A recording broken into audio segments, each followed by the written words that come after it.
Today is Tuesday, October 29th. Good morning from the Civic Media News Desk. I'm Joanne Krulotz. The body of a man was found after a search of a home by law enforcement in Prairie du Chien Friday. Police said that they were called to do a welfare check on a man and found him dead at the home. A 39-year-old man was arrested. According to a release, the dead man had wounds from a sharp object. The investigation led to a search of a home in Grant County as well. Police said that the incident was, quote, not random, and that the suspect and victim knew each other.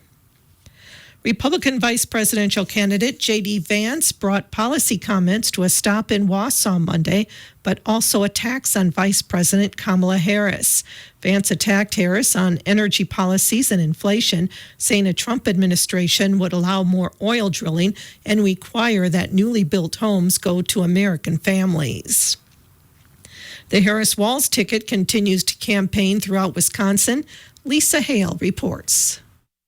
Minnesota Governor Tim Walz is in Manitowoc Monday at a union-supported factory, encouraging voters in northeast Wisconsin to vote early for Vice President Kamala Harris and Democrats throughout the ballot. This was Walz's first visit to Manitowoc and his seventh to Wisconsin as vice presidential candidate. She understands that manufacturing jobs are the ticket to the middle class, a ticket that doesn't require you go into debt with a college degree, and under her leadership, we're winning the race to make sure the future is made in America. Later in the day, he attended a private event in Waukesha.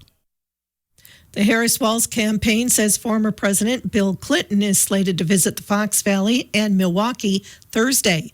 Clinton's visit comes roughly a week after former President Barack Obama campaigned with vice presidential nominee Tim Walz in Madison. Clinton is expected to tout Harris's agenda while encouraging Wisconsinites to vote early for Dems across the ballot. This will be Clinton's first visit to Wisconsin during the campaign cycle.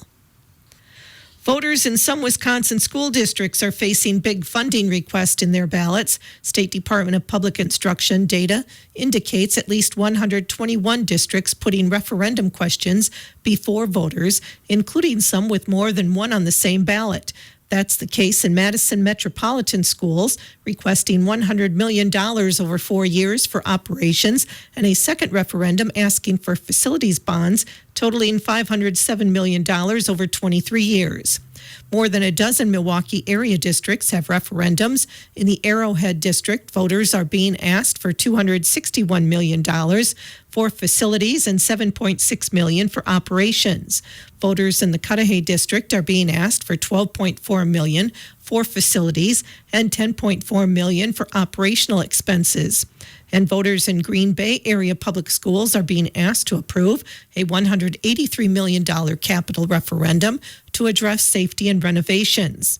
Locally, the Ithaca School District is asking voters to approve an operational referendum in the amount of $1.3 million each year for its duration of 4 years.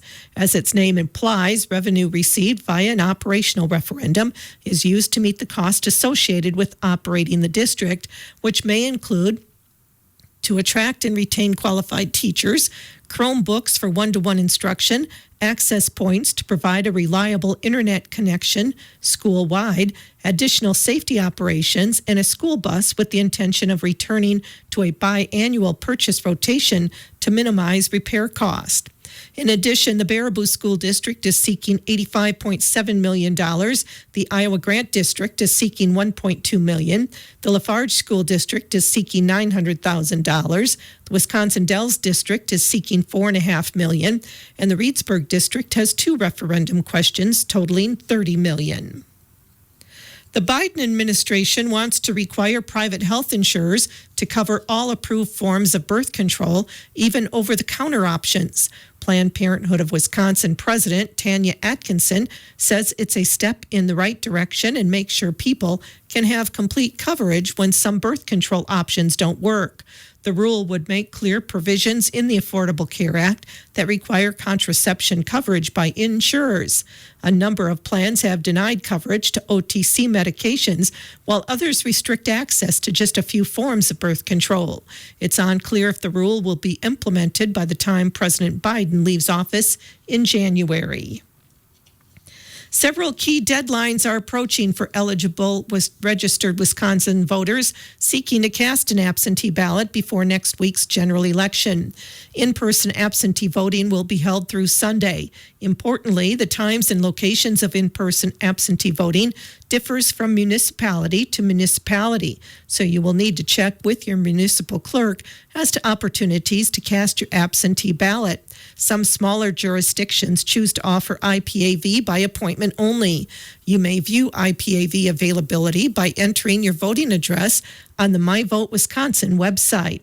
Meanwhile, Thursday is the last day to request an absentee ballot by mail, online, email, or fax for the November 5th general election.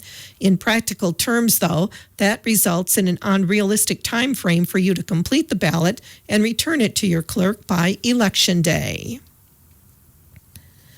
If you need assistance with energy or heating bills, the Wisconsin Public Service Commission encourages you to act now before the disconnection moratorium kicks in.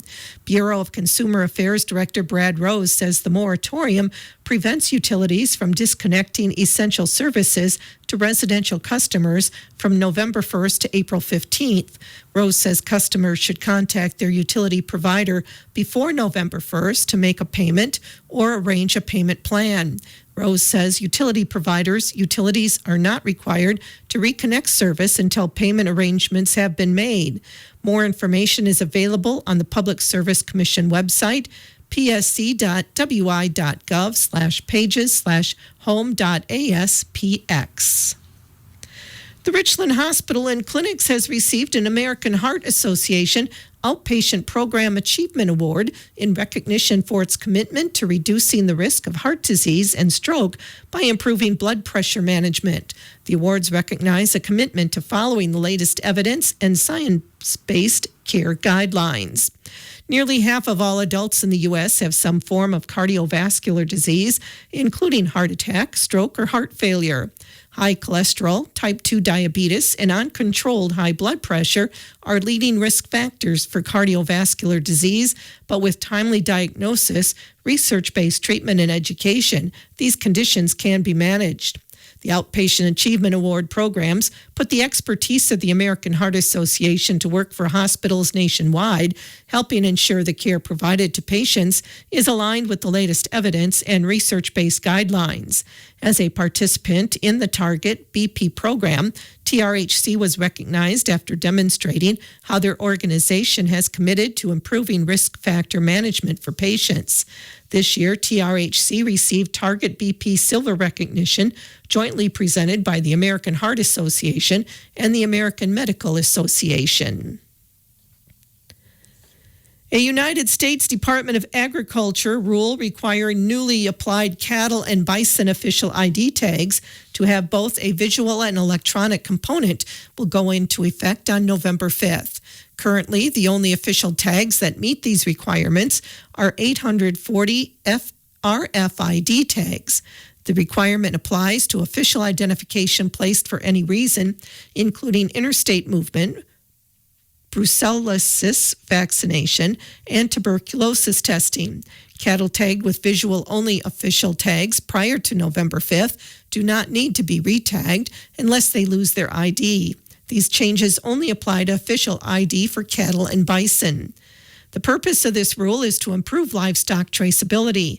Electronic identification tags and systems provide many advantages over traditional metal tags, including faster information sharing, more accurate and precise identification of animals, and significantly faster record searches during disease outbreaks.